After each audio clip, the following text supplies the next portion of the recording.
የሰው ልጅ ከፍ ያለ ስልጣኔ ላይ በረሰበት በዚህ ዘመን ዓለም አቀፍ ሕግጋትና የዲፕሎማሲ መርሆች እንደ ጌጥ የሚታዩ ወይስ የሰው ልጅን ደህንነት የሚያረጋግጡ ዋስትናዎች ናቸው የሚለው ጥያቄ አጠያቂ ምላሽ ውስጥ ወድቋል።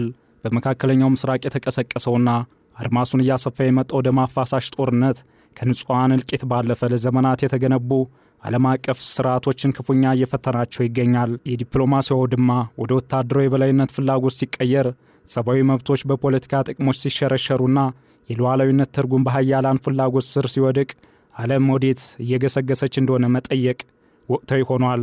በዛሬው ዓለም አቀፍ ትንታኔ ዘገባችን በመካከለኛው ምስራቅ እየታዩ ያሉ የሕግ ጥሰቶች፣ የዲፕሎማሲው ውድቀት ያስከተለው ቀውስና የዓለምን የወደፊት አቅጣጫ በጥልቀት ይፈትሻል።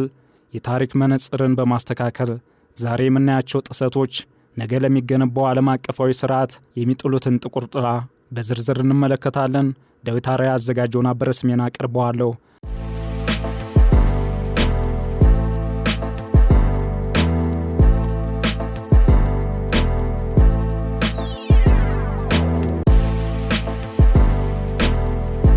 በመካከለኛው ምስራቅ ምድር ለወራት የቀጠለውና አሁንም አድማሱን እያሰፋ የሚገኘው ግጭት የሰው ልጅ ላለፉት 80 ዓመታት ሲገነባቸው የነበሩትን ዓለም አቀፍ የሰላምና የደህንነት ምሰሶዎች ክፉኛ እያናጋቸው ይገኛል።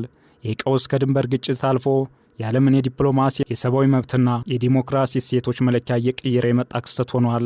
በጦርነቱ መሃል የሚሰሙት የንጹሃን ጩኸቶችና የወደሙ መሠረተ ልማቶች ታሪክ ብቻ ሳይሆኑ የዓለም አቀፍ ሕግጋት በአደባባይ መጣሳቸውን የሚያሳዩ ሕያው ምስክሮች ናቸው።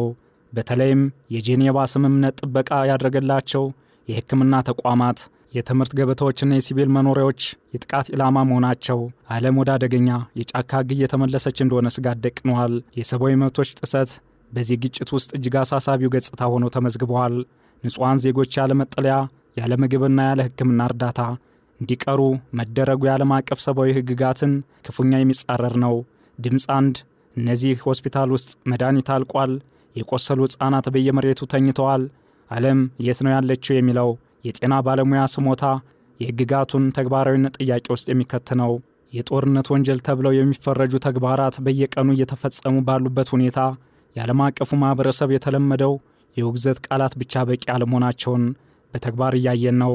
ይህም የዲሞክራሲያዊ ተቋማትና የፍትሕ ሥርዓቶችን በኃያላን መንግሥታት ፍላጎት ስር መውደቃቸውን ቁልጭ አድርጎ ያሳያል።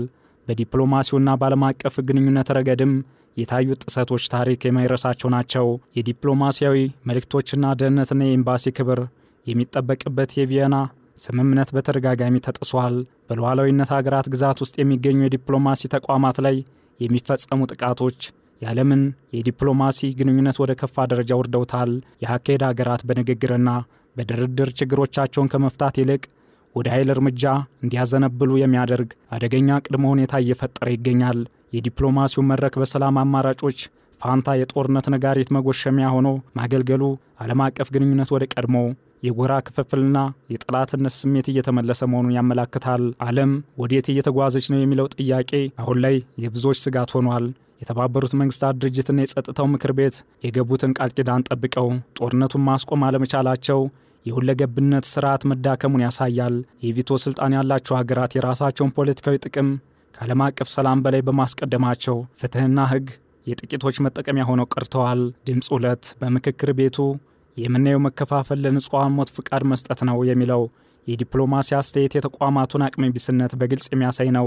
ይህ የኃይል ሚዛን መዛባት ትናንሽ ሀገራት በዓለም አቀፍ ሕግ ላይ ያላቸውን እምነት እንዲያጡና የራሳቸውን የጦር መሳሪያ የመገንባት ፍላጎት እንዲያሳድጉ ማድረጉ አይቀሬ ነው።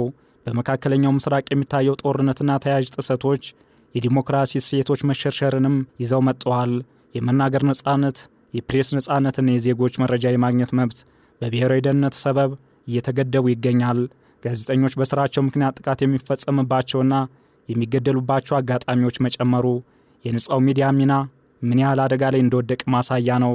መረጃዎች በፕሮፓጋንዳ ሲተኩና እውነት በጦርነት ደመና ስትሸፈን የዓለም ሕዝብ በግልጽ ሁኔታውን ተረድቶ ጫና እንዳይፈጥር ተደርጓል። ይህ ደግሞ በዓለም አቀፍ ደረጃ ዲሞክራሲያዊ ተሳትፎን የሚያዳክምና አምባገነናዊ መሳሪያዎችን የሚያበረታታ ተግባር ነው።